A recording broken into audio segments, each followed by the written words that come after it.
Czy wiesz, że pod wodą znajduje się dużo śladów naszej cywilizacji? I nie mówię tutaj o Atlantydzie, ale o wszystkich wrakach statków czy samolotów, antycznych ruinach, czy nawet zalanych miastach. Mariusz Milka postanowił wyspecjalizować się w skanowaniu podwodnego dziedzictwa kulturowego, żebyśmy mogli zobaczyć to, co kryją pod sobą morza i oceany. Dzisiaj opowie, jak za pomocą tysięcy zdjęć, filmów tworzy cyfrowe modele podwodnych zabytków. Wyjaśni nam także, po co to wszystko oraz w jakich ciekawych projektach brał udział. Podcast z podwody. Rozmowy o nurkowaniu, sprzęcie i eventach nurkowych. Kieruj się pod wodę. Cześć wszystkim, dzisiejszym gościem będzie Mariusz Milka. Wcześniej u nas występował w odcinku na temat, czy warto zostać instruktorem na pełen etat. I od razu mam pierwsze pytanie. Czy coś się zmieniło w twojej branży? Czy dalej jesteś instruktorem, czy nie? Tak, dalej jestem instruktorem na pełen etat i właśnie zaczynam za tydzień w bazie nurkowej na Wisie następny sezon. To przypominamy, że dzisiaj jest kwiecień, bo odcinek pewnie później się pojawi. Czyli dalej warto być instruktorem, dalej jesteś instruktorem. Dzisiaj, Mariuszu, porozmawiamy w twoim temacie. Tematem to jest dziedzictwo kulturowe i to głównie dziedzictwo kulturowe pewnie pod wodą, no bo odcinek jest o nurkowaniu. Nie mam zielonego pojęcia w ogóle o dziedzictwie kulturowym. Zawsze byłem kiepski z tej kultury sztuki, raczej skupiałem się na naukach ścisłych, więc zacznijmy od tego, czym jest to dziedzictwo kulturowe, w szczególności to pod wodą.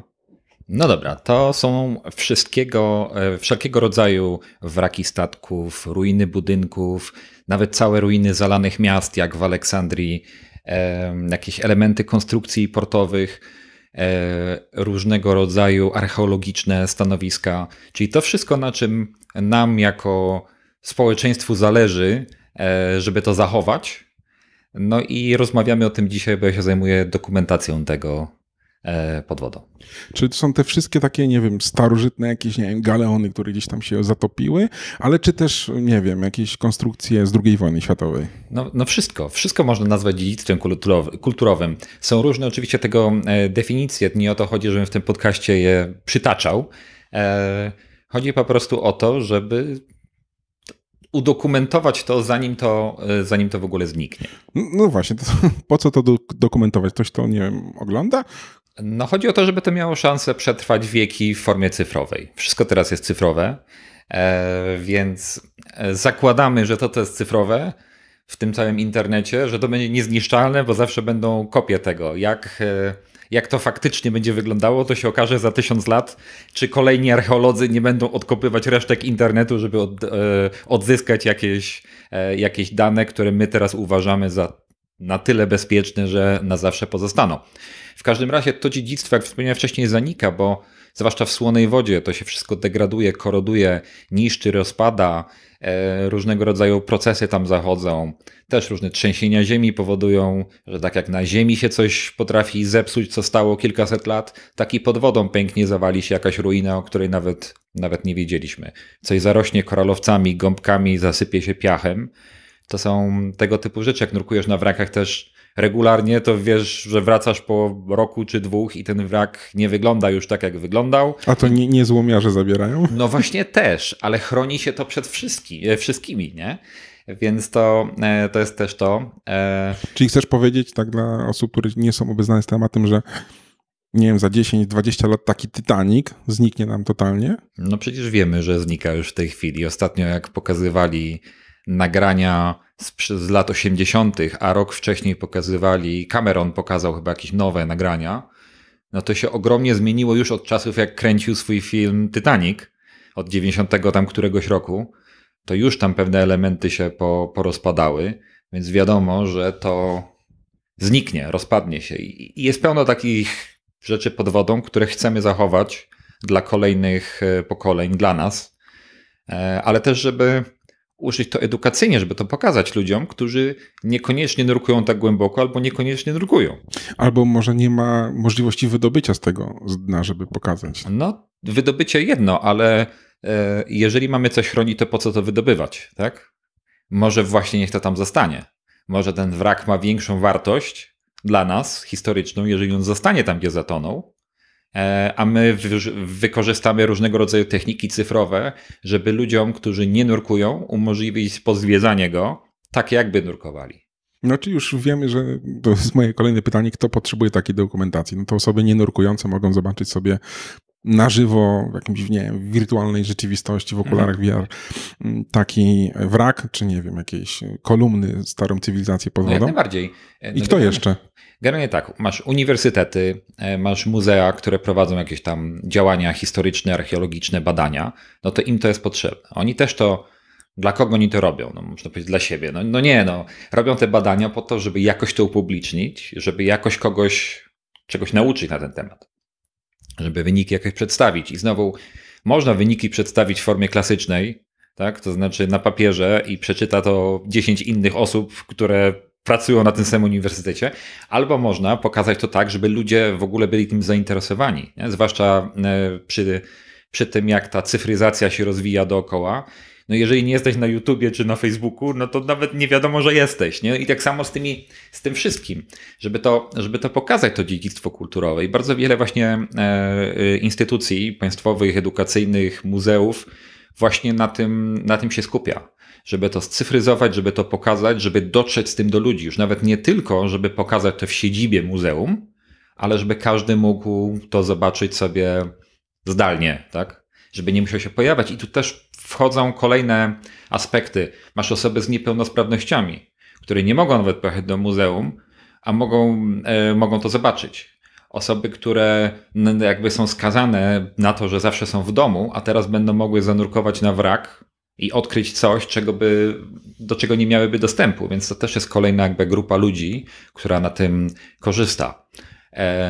No generalnie za konserwację tego typu dziedzictwa odpowiadają rządy różnych krajów. Tak? Więc znowu im zależy na tym, żeby to było i oni potrzebują specjalistów, którzy się tym zajmują. Centra nurkowe, które znamy, też chcą pokazać, co my tu mamy. No bo wiesz, no wchodzisz teraz na przykład na taką bazę nurkowisk w Polsce, tak? Na portalu Spod Wody. Bardzo fajna zresztą, polecam. No i dobra, no zobaczysz opisy i tak dalej, no ale no może warto pokazać zdjęcia, co tam jest, nie? A może zdjęcie też niekoniecznie odda jakby istotę tego, co tam się znajduje. Może chcemy pokazać jeszcze więcej, zwłaszcza jak tam są jakieś elementy dziedzictwa kulturowego, tak? Jakieś ruiny, jakaś archeologia. Tak się zastanawiam, czy w takim centrum nurkowym taki obiekt też nie może pozwolić zaplanować nam nurkowania, którędy wpłynąć, wypłynąć. No i na przykład Bartek Pitala, który skanuje wraki, on je skanuje między innymi po to, żeby potem je z powrotem wydrukować i one mogą służyć jako fajne narzędzia do planowania nurkowań. Oczywiście można to zostawić w formie cyfrowej i to też jest dostępne w formie cyfrowej, ale często okazuje się, że jak wszyscy są mokrzy, mają te małe komórki z małymi ekranami i tak dalej, to jest wygodniej na stole w centrum nurkowym, zaraz przed skoczeniem na łódkę, postawić taki wydrukowany model i zaplanować dokładnie nurkowanie, które za chwilkę się odbywa. No tak, pokazać, tu są niebezpieczne elementy, tu uważaj i tak dalej, i tak dalej. No tak, wiesz, tu chodzi druk 3D do tego. No dobra, to od strony technicznej, jak dokumentuje się takie dziedzictwo kulturowe? Bo dla mnie, dla laika, idę pod wodę, robię foto i już. I to też jest forma dokumentacji cyfrowej, tak? Robi się zdjęcia. No i to tak się zaczynało, że robiło się zdjęcia, najpierw analogowe, potem cyfrowe i tak dalej. Nie?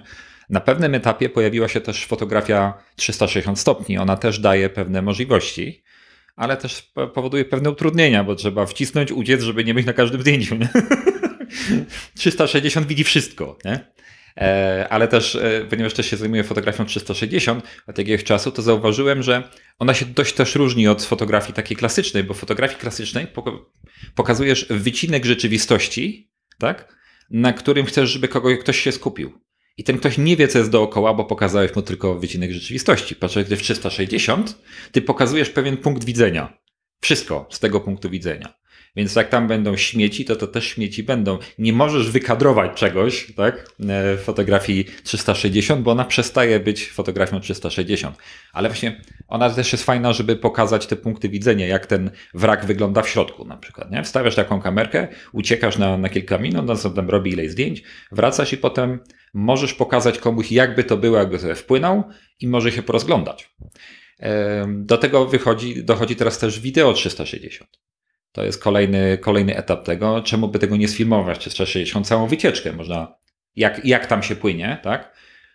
Ale też w środku, jak te rybki pływają i tak dalej, żeby pokazać, jak funkcjonuje taki element dziedzictwa kulturowego w tej chwili, w tym środowisku podwodnym, gdzie dla ryb stał się po prostu elementem krajobrazu, nie? No i fotogrametria podwodna, o której ja się specjalizuję i też której uczę, i to się rozwija coraz bardziej. Właśnie, żeby w 3D zeskanować wraki, ruiny, amfory, wszystko, co się tam znajduje pod tą wodą i pokazać je w formie 3D bez wyciągania ich zupełnie. To już, o ile fotografię sobie wyobrażam, fotografię 360 też, bo to pewnie jakieś kamerki. Fotogrametria, czym to jest? Mówisz skanowanie 3D, to jest potrzeba jakichś super, nie wiem, laserowych 3D urządzeń, czy to jest coś prostszego? Z laserowymi 3D to są eksperymenty. Jest nawet jedna firma, która od 3 lat twierdzi, że mają super robota, który to robi i jeżdżą po konferencjach i sprzedają ludziom te idee, ale nikt jeszcze tego nie widział. W każdym razie fotogrametria podwodna to jest znaczy prostsze w wykonaniu w momencie, jak idziemy na takie miejsce pod wodą, bo robimy powiedzmy setki albo tysiące zdjęć z różnych kątów, a potem przetwarzamy to na specjalnym oprogramowaniu na komputerach, które w tej chwili mają taką moc jak komputery domowe, to na komputerze domowym można teraz robić, tak? W każdym razie przetwarzamy to na specjalnym oprogramowaniu i wychodzi z tego model 3D. Oczywiście to nie jest tak, że wrzucimy 1000 zdjęć i on zawsze wychodzi. To po prostu trzeba cały proces przejść. Marcin Stępniewicz opowiedział o tym, jak on to robi w fotogrametrię podwodną zalanych kopalń. No to jest ta sama technologia. Bartek Pitala, nie wiem, czy u ciebie był, jak nie, to może warto, żeby był, opowiedział, jak on skanuje Zapraszamy, wraki. Bartku. No więc jakby to jest technologia, która coraz bardziej wchodzi pod wodę, tak? Fotogrametria podwodna, bo wcześniej na lądzie się takie rzeczy robiło. I to po prostu robimy dużo zdjęć i potem je sobie składamy. No tak, po prostu jak umiesz, to jest po prostu. Znaczy to nigdy nie jest po prostu, bo pod wodą to wiesz, różne światło, kolory i tak dalej, ryba przepłynie, coś tam. Generalnie robisz więcej z nich niż potrzebujesz, a potem musisz umieć to wszystko poprzetwarzać, żeby wyszło to, co chciałeś, żeby wyszło, bo przecież komputer nie wie, co ty chcesz, żeby wyszło, bo nawet nie wie, co to jest. Tak? To moje pytanie, bo wydawało mi się przed chwilą, że to jest proste, że idę pod wodę, tykam 10 000 zdjęć iPhone'em, ile wlezie. Aha. I potem klikam magiczny guzik, zrób obiekt i jest. Jeszcze nie. Prawdopodobnie w przyszłości będzie to łatwiejsze. Wrzucę sam iPhone'a. Tak, ale generalnie to wiesz, tak samo jak z fotografią, no możesz mieć teraz w iPhone'ie wcisnąć przycisk zrób zdjęcie w trybie auto i on sobie tam wszystko porobi i tak generalnie większości ludzi to wystarczy, ale znowu jak będziesz miał człowieka, który się zna na fotografii, to zrobi to lepiej, nie mając takiego iPhone'a. Tak? No to właśnie, to kto może się tym zajmować? Dokumentacją generalnie każdy, kto umie wystarczająco dobrze nurkować, żeby się nie skrzywdzić, tak? Bo od tego trzeba zacząć. Ale teraz tak, dziedzictwo kulturowe jest objęte szczególną ochroną. Tak? Znowu poszczególne kraje podpisały różne konwencje i odpowiedzialne są za to, żeby to chronić. Więc bardzo często, żeby zanurkować w takich miejscach, to trzeba mieć różne pozwolenia. Więc być może w jakimś kraju gdzieś trzeba mieć jakieś szczególne kwalifikacje do tego. Nie słyszałem, żeby to było. Zwykle jak przedstawiam się, że to potrafię i pokazuję, co potrafię zrobić, to te pozwolenia zostaną mi dostarczone. Tak? Więc to jakby nie jest problem. No ale trzeba się tego nauczyć gdzieś, nie? Trzeba poćwiczyć, trzeba to porobić. W odcinku z Magdaleną Nowakowską o archeologii podwodnej zawsze pytałem, czy trzeba jakiś skończyć kurs, szkolenie, no są studia ogólnie archeologii podwodnej. Tak. To, co się fajnego dowiedziałem, to żeby na przykład tych rzeczy nie dotykać, nie ruszać, bo można zepsuć, nie wyciągać. Tak? To też pewnie jakieś takie, nie wiem, dobra pływalność, żeby nie wpaść na przykład w jakiś tam statek i go rozwalić, no bo nici z tej dokumentacji.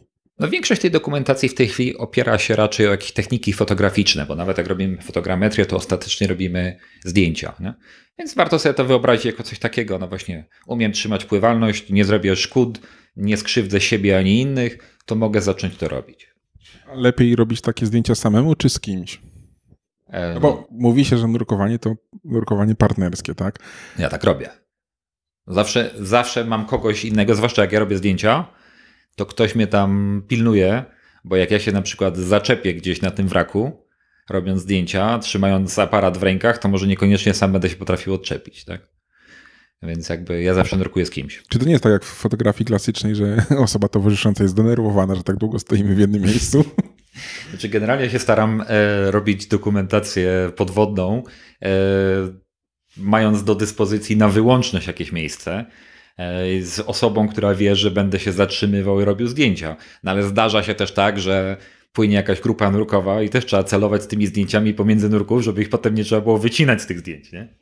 Powstanie obiekt z nurkami, tak? No dokładnie. No czyli to jest dosyć skomplikowane, się wydaje. No, zwłaszcza, że to środowisko, w którym robisz zdjęcia, no nie jest statyczne, ono się dokładnie przemieszcza. Ale przez to, że ty się też przemieszczasz, pokazujesz coś z różnych punktów widzenia, to na przykład jak robisz to, potem przetwarzasz to w formie 3D, to możesz wykluczyć te wszystkie fragmenty, które powstały dlatego, że pojawiła się ryba w międzyczasie, bo ta ryba się nie pojawiła na obiekcie, tylko przed obiektem lub za obiektem, więc jeżeli stworzysz model 3D, to obiekt będzie generalnie tak, jak wyglądał, tylko ta ryba będzie jakimś takim koślawym kawałkiem czegoś, albo przed, albo za, więc to można jakby wykluczyć. A teraz moje takie pytanie, czy wizura przeszkadza, pomaga, czy w ogóle jest do usunięcia, na przykład ciężka wizura, jakieś pyły w wodzie?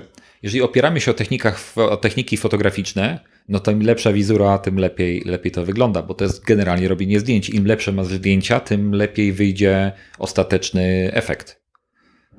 A zdjęcia robisz z dalekiej odległości, czy z bliskiej, z dalekiej?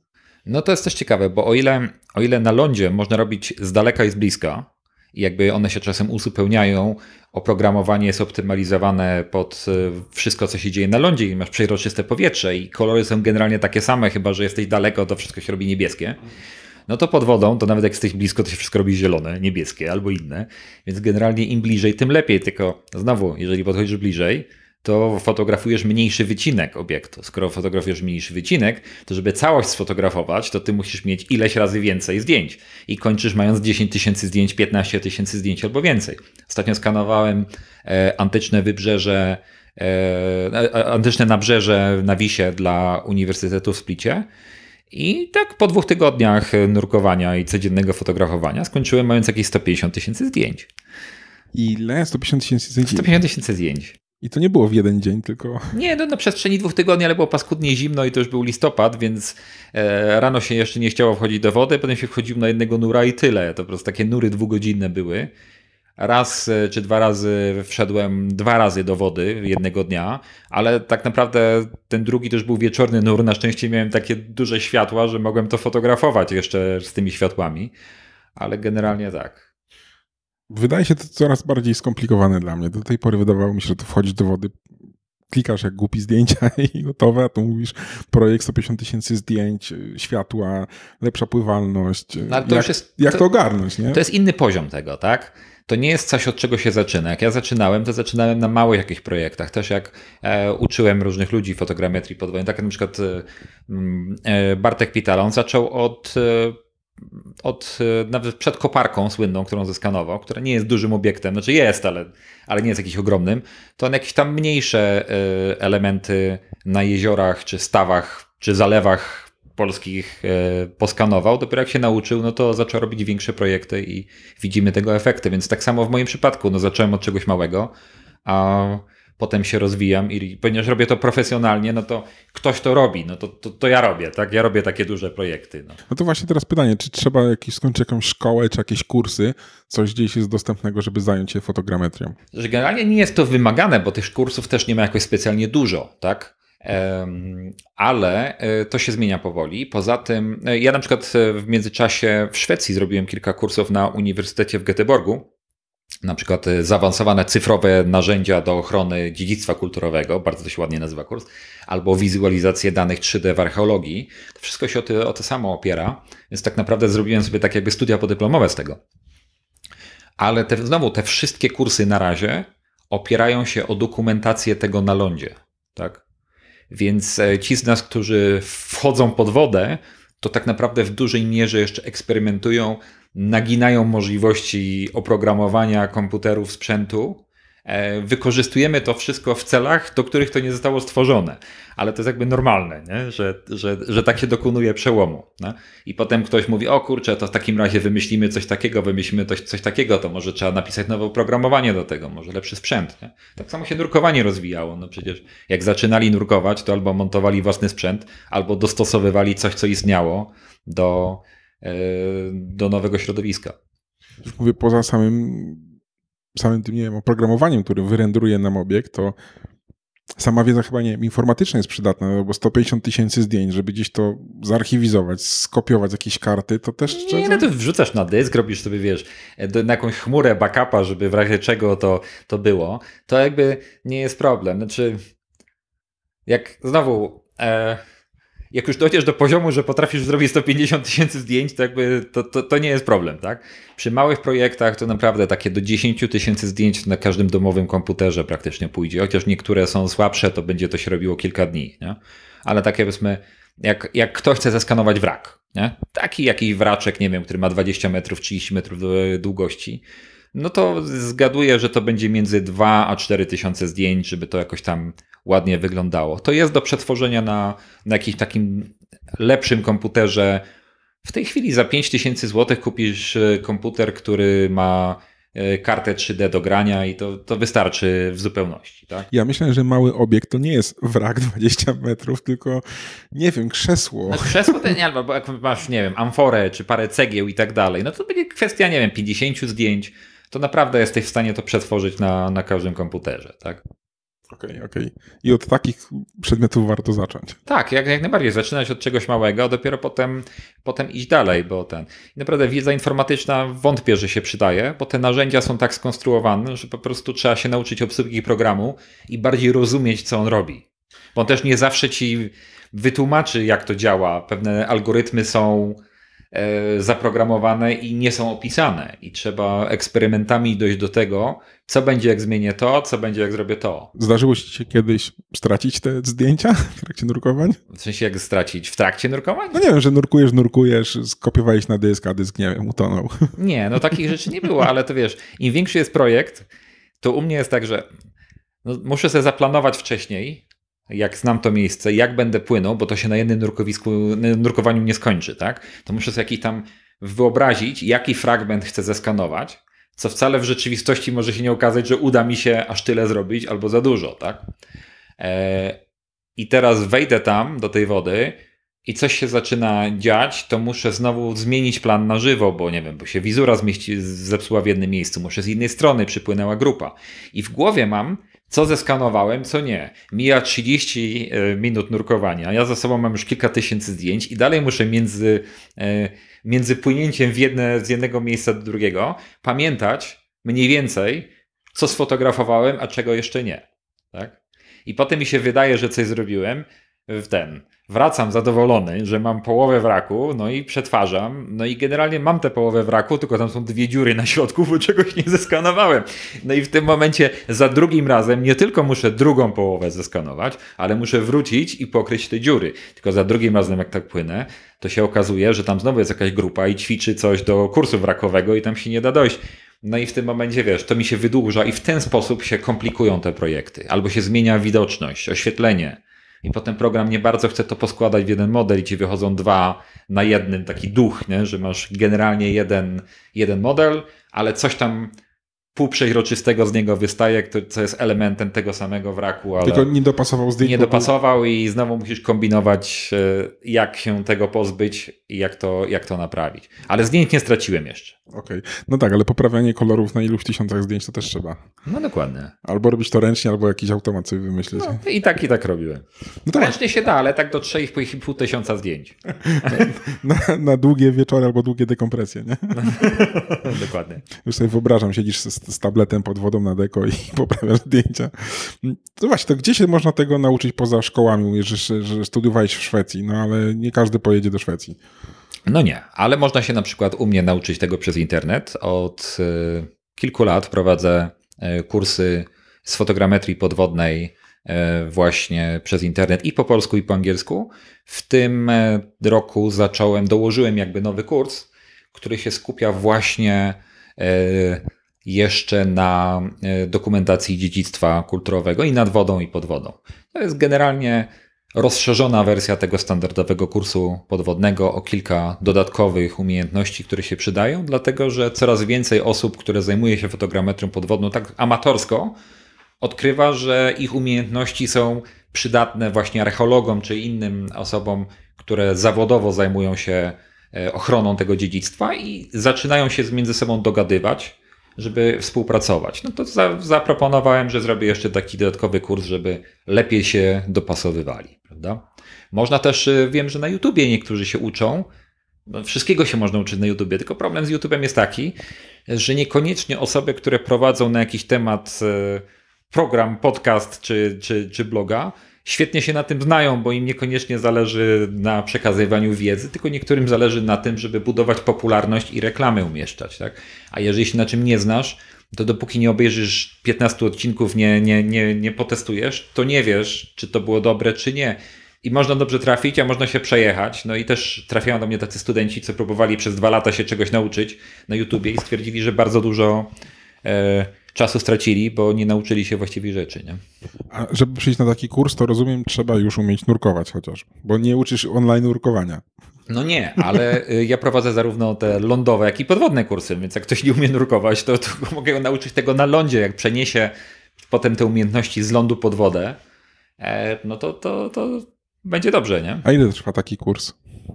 Generalnie podstawowy u mnie kurs trwa 4 spotkania, każde około 3 godzin, czyli w sumie z 12 godzin takiego uczenia 1 do 1, jak teraz rozmawiamy, ale tam jest też dużo zadań domowych, więc generalnie trzeba dołożyć do tego jeszcze 30-40 godzin na własne zadania domowe, które potem omawiamy i robimy, tak żeby jak już ktoś skończy ten kurs, to faktycznie potrafił zanurkować i zeskanować wrak, albo przynajmniej zeskanować wrak, jak nie umie nurkować. Czy dajesz zadania domowe typu, nie wiem, jedź na honoratkę i zeskanuj mi w 3D jakiś tam helikopter? Nie mówię, że gdzie ma tylko jest zadanie domowe pod tytułem masz zrobić projekt, który składa się ze 120 zdjęć i ma coś tam przedstawić, tak?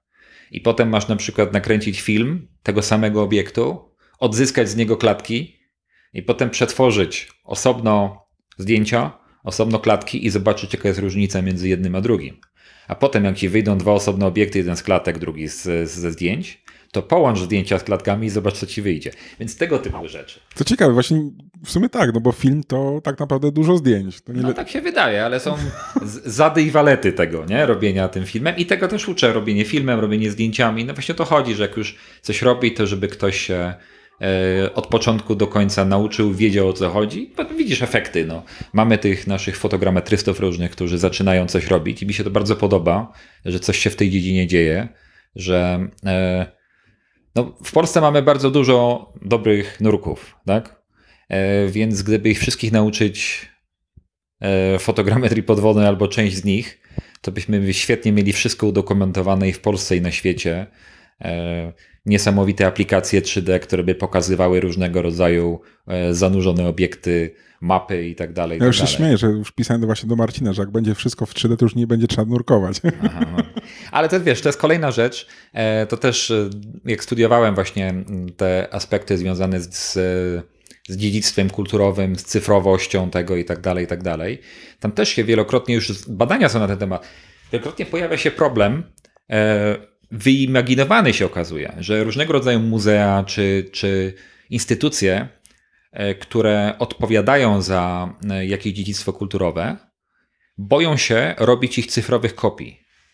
Dlatego, że część ich budżetu pochodzi z biletów i boją się, że jak opublikują w sieci zeskanowaną Monalizę, czy nie wiem, czy Louvre, czy jakieś tam słynne ruiny, to ludziom to wystarczy i nie będą już przyjeżdżać. I wtedy wszyscy na tym stracą, to znaczy instytucja, która utrzymuje się z biletów, bo wszyscy na tym zyskają, bo nowe osoby dostaną dostęp do czegoś, do czego by nie miały dostępu.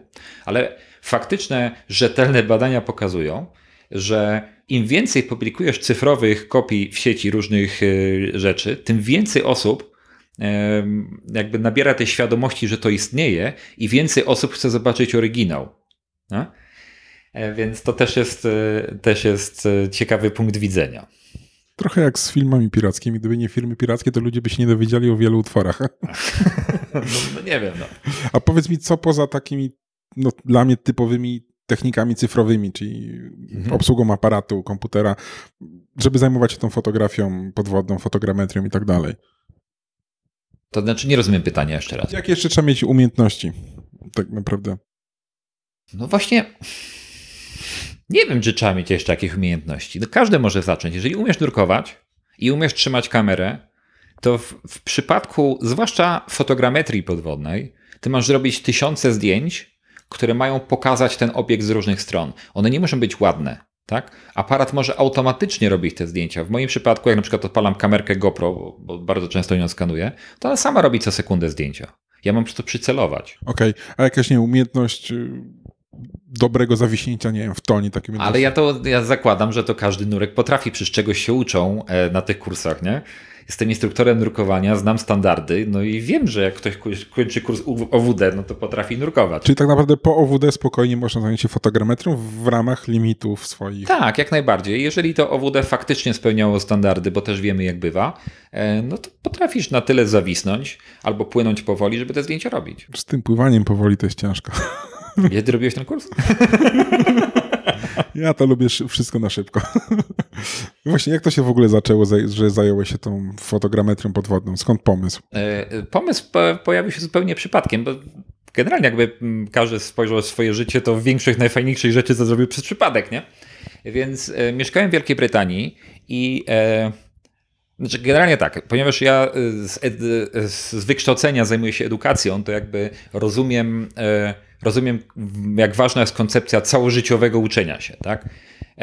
No i jak miałem trochę czasu, to robiłem sobie różne ciekawe kursy przez internet z różnych dziedzin, no i kiedyś zobaczyłem, jest kurs o dinozaurach, fajnie, robi go Uniwersytet z Kanady w Albercie, oni mają kawał własnej pustyni, na której wykopują te dinozaury, no i tacy bardzo podekscytowani naukowcy opowiadali o tym, no super kurs o dinozaurach, no i super, robię sobie ten kurs o dinozaurach, dużo się nauczyłem, no i w pewnym momencie pokazują takie 3D kości dinozaura. Nie? I patrzę, jak oni to zrobili? Jakimś skanerem cyfrowym? Skaner laserowy? I zaczynam myśleć. Oni ciągle o tych dinozaurach gadają, a ja już w głowie już myślę, jak oni to zrobili. No ale dobra. Myślę, pewnie jakiś skaner. Potem pokazują wykopaliska, nie? W 3D. Wygląda to jak zdjęcie, a jednak kamera się rusza i można to sobie pooglądać z każdej możliwej strony. I wtedy powiedziałem, no nie. Jak oni to zrobili? Ja też chcę umieć coś takiego zrobić. No i zacząłem grzebać w sieci. Dowiedziałem się, że jest taka technika, która się nazywa fotogrametria i zacząłem się tym amatorsko zajmować. Wtedy nie było do tego podręczników, wtedy mówi, że się nie da i tak dalej. Nie? No i zwłaszcza jak napisali mi, że się nie da robić tego GoPro, a ja miałem tylko GoPro, a potem ktoś napisał, że nie da się tego robić pod wodą, a ja już byłem nurkiem, to ja nie dam rady, nie? I zacząłem się tym zajmować. Zaczęło mi to wychodzić i po prostu jakoś tak wyszło, że zacząłem skanować więcej pod wodą niż nad wodą i bardzo długi czas robiłem to tak dla siebie amatorsko, hobbystycznie. Powiedz mi, jak to się stało, że zająłeś się tą dokumentacją podwodnego dziedzictwa kulturowego? No bo wcześniej zajmowałeś się fotografią skanowaniem dinozaurów, tak? A potem nagle dziedzictwo kulturowe. Jak z dinozaurów przeszedłeś na dziedzictwo kulturowe? No nie skanowałem dinozaurów, ja po prostu się tam zainspirowałem, ale skanowałem wszystko, co mnie interesowało, więc też wraki. Ale to znowu przez przypadek wyszło. Zadzwonił do mnie Piotr Stus i mówi, słuchaj, no w Chorwacji archeolodzy znaleźli wrak 45 metrów pod wodą, starożytny rzymski, w prawie nienaruszonym stanie, po prostu skarb. Taki prawdziwy wrak drewniany. No, ale drewno to może tam jest, bo on zostało zjedzone, ale może pod piachem jest, ale wiesz, te amfory, to wszystko, nie? Więc kilkaset amfor mówi i tak dalej, nie? Podekscytowany, jak to Piotr Stus o tym mówi, no to ja też się podekscytowałem. No jasne, i oni chcą, żebyś ty to zeskanował, nie? A tak przy okazji, to jest ściśle tajne, bo to jest dla rządu. Wchodzisz w to? Nie? No nie? No jasne, nie? Zwłaszcza, że w kalendarzu, jak patrzyłem, wtedy na Cyprze pracowałem w takim centrum nurkowym nastawionym bardzo na gości hotelowych, to ja w kalendarzu miałem codziennie Discover Scuba Diving 2 razy dziennie do śmierci. Więc ja od razu powiedziałem, dobra, słuchaj, za 2 tygodnie tam jestem, nie? No tak, zdecydowanie coś ciekawego. I z Cypru do Chorwacji lecimy i skanowałem to, wiesz, 2 tygodnie później. Ile zajęło takie skanowanie? Pierwszy raz, jak tam popłynęliśmy, ja przypłynąłem w ogóle tak na tydzień, ale pogoda była tragiczna i codziennie opóźnialiśmy to i wyszło na to, że mamy tylko 1 dzień, żeby to zeskanować i musimy jeszcze 20 parę kilometrów przepłynąć na pontonie, więc popłynęliśmy tam razem z Piotrem Stusem i Rysiem Kląsgałą i wskoczyliśmy tam skanować to podczas jednego nurkowania dekompresyjnego 25 minut. Czyli w 25 minut 2 fotografów, 1 safety diver, tak? daliśmy radę zrobić wstępny model tego, no ale wtedy jak pokazaliśmy ten wynik, to i w Ministerstwie tam Kultury i na Uniwerku powiedzieli wow i od tego czasu zacząłem z nimi współpracę. I potem był jeszcze raz skanowałeś ten wrak? No i potem jeszcze, jak już powiedziałem im, ale to nie jest to, co tak naprawdę jestem w stanie zrobić, to po prostu pogoda była taka, pierwszy raz to widziałem, teraz wiedząc, mając ten wstępny skan, mogę to zrobić lepiej, tylko będę potrzebował pojechać tam na 2-3 tygodnie. Oni mówią, nie ma sprawy, bo tam w listopadzie akurat będą się odbywały pierwsze badania archeologiczne, jakieś tam kopanie, to możecie dołączyć. I zeskanujesz i wraz z Eweliną po prostu wskoczyliśmy tam do tej ekipy i przy okazji jak odbywały się tam badania zalanej antycznej willi na tej samej wyspie na głębokości 2 metrów, jak tylko było trochę wolnego czasu na łódkę i płynęliśmy do tego antycznego wraku 45 metrów, nurek za nurkiem, 15-18 minutowe nurkowania, kilkanaście w sumie, 1000 zdjęć, no ale efekt teraz można podziwiać w internecie. Super, tak się trochę śmieję, że jak patrzą na ciebie archeolodzy, to wyglądasz jak taki turysta, który robi miliony zdjęć pod wodą. Ale ja specjalnie do podcasta ubrałem moją niesamowitą koszulę, którą sobie kupiłem ostatnio w Wietnamie. Polecam, jakby ktoś był w Wietnamie. Jest taka miejscowość bardzo ładna, Hoi An się nazywa. I tam jest pani krawiec numer 41, bo tam mają numery, tam jak są pozarejestrowani w tym kraju. Pani krawiec numer 41, nazwiska nie potrafię wymówić, ale ona zawsze się reklamuje jako krawiec 41. Potrafią takie ładne koszule w rybki uszyć. Ekstra, super. To w jakich jeszcze ciekawych projektach badawczych lub innych z tym związanych brałeś udział? No, nie o wszystkich mogę powiedzieć, bo to ściśle tajne, bo to dla rządu, tak? Nie no, wiesz, nie żartuję, to znaczy są takie sytuacje, że archeolodzy coś znajdują i jest to właśnie tak jak w Chorwacji teraz dużo działam, jest to utrzymywane w tajemnicy przez dłuższy czas, żeby tego nikt nie rozkradł, dopóki to nie zostanie przebadane, zabezpieczone i tak dalej. No i na etapie tego badania potrzeba zrobić dokumentację i wtedy tam wchodzę to dokumentować. Więc trochę tego jest. Co jeszcze? No właśnie o czym mogę mówić, to jakby ta druga strona, jak już się to zeskanuje, jak to pokazać, tak? I na przykład w tej chwili już w Narodowym Muzeum Morskim w Splicie w Chorwacji jest pierwsza multimedialna taka wystawa, mają taki pierwszy multimedialny pokój poza tymi wszystkimi potłuczonymi amforami i rzeźbami. No i tam zrobili to w wirtualnej rzeczywistości. Tam jest co najmniej chyba jeden mój projekt w tej chwili, ten wrak właśnie antyczny.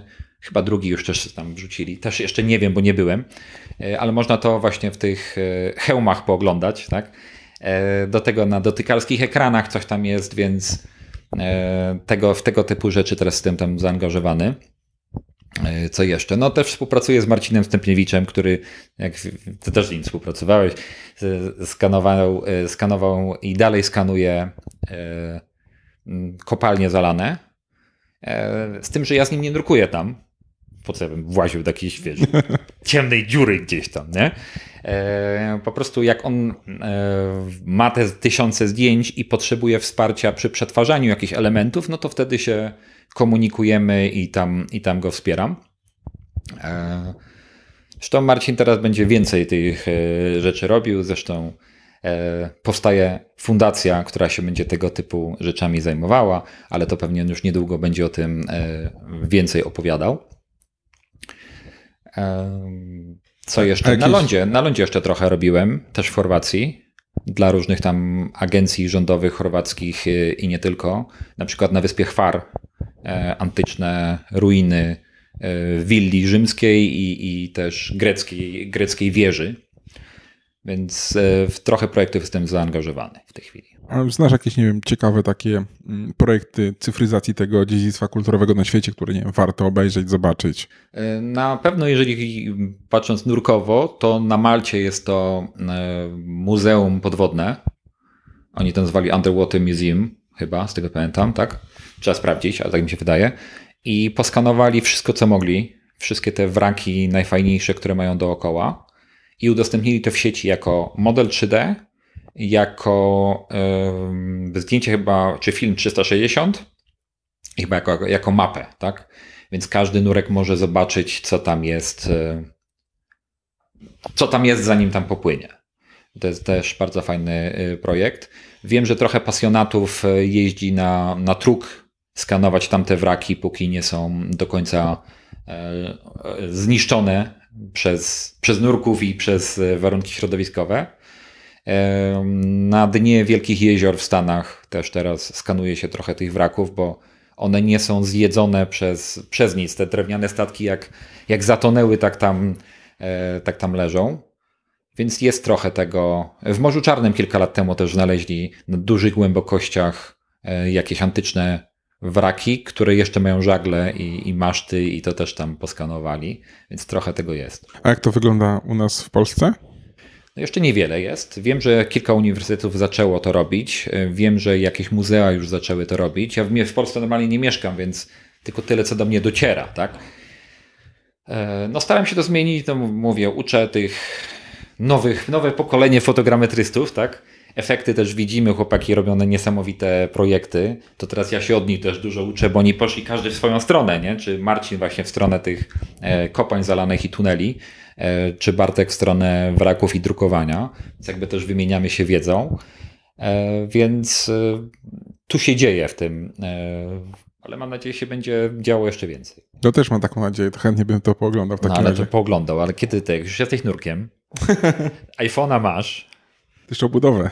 No to budowę sobie kupisz, zrobimy kurs i zaczniesz skanować, nie? Najpierw od krzesła jakiegoś. Pod wodą. Tak. Ale powiem ci, że jak robiłem też warsztaty dla studentów w Chorwacji, bo kilka uniwersytetów z okolicznych krajów dogadało się na taki wspólny projekt z warsztatami i skanowaniem właśnie pod wodą, to robiłem część warsztatową dla nich. I nawrzucaliśmy różnych śmieci do basenu i się, prawda, skanowało, a wcześniej też w sali poukładaliśmy krzesła, żeby udawały wrak. Wrzuciliśmy je na wielką kupę i każdy musiał to jakoś zeskanować i zobaczyć, jakie efekty mu wyjdą. Nie? No to ciekawe zajęcie. No bo generalnie jak widzisz wrak pod wodą, to nie zawsze jest takim ładnym statkiem, jak pływał na powierzchni. No zdecydowanie, zwłaszcza jak nie trafiło go coś i się rozpadł. I cała istota jest w tym, żeby to sfotografować z każdej strony. Nawet z tych stron, co kiepsko to widać, bo jeżeli czegoś nie sfotografujesz, to komputer tego nie przetworzy i nie będzie tego elementu na finalnym skanie. Ja się obawiam, że jakbym zaczął coś skanować długo, to by mi się to nurkowanie znudziło.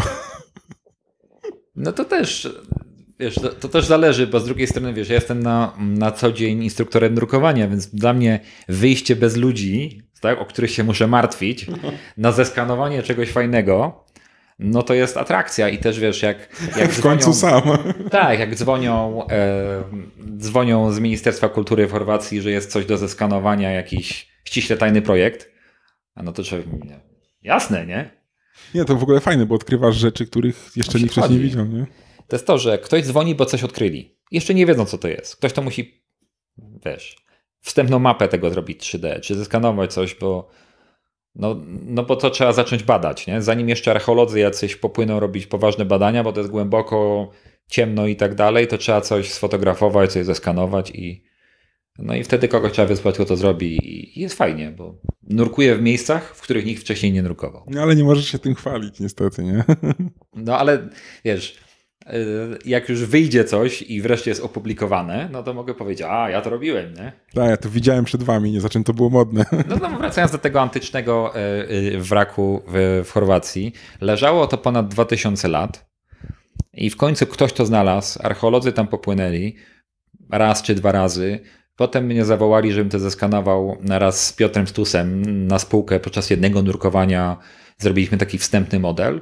Ale potem kilka miesięcy później popłynęliśmy tam po raz drugi i jestem jedną z osób, które chyba nurkowały tam najwięcej razy w historii, bo zrobiłem kilkanaście nurkowań dzień w dzień, żeby te 1000 zdjęć zrobić. A potem, zaraz potem jak skończyłem, to nakryli to z taką specjalną stalową klatką i już nikt tego nie będzie oglądał tak, jak ja to oglądałem. Byłem ostatni, który to oglądał normalnie, tak jak to leżało, a potem zostało to zasłonięte, żeby ludzie nie przypłynęli i nie rozkradli. No to naprawdę ciekawe i fascynujące. No, przekonujesz. To co, życzę sukcesów, jak najwięcej studentów w takim razie. Niech się ta fotogrametria i ta dokumentacja cyfrowa dziedzictwa kulturowego rozwija, bo jest to przydatne, ważne i fajne. No dzięki. Mam nadzieję, że spotkamy się na jakimś kursie. Też mam taką nadzieję. Dzięki, do usłyszenia, do zobaczenia. No, do usłyszenia. Hej. Dziękujemy za wysłuchanie odcinka. Każde odtworzenie, każde udostępnienie, polubienie czy komentarz to dla nas bardzo cenne wsparcie. A jeśli podoba Ci się nasza twórczość, możesz wesprzeć nas w serwisie Patronite. Mamy nadzieję, że zechcesz przyłączyć się do współtworzenia z podwody i dorzucić swoją cegiełkę do tego projektu.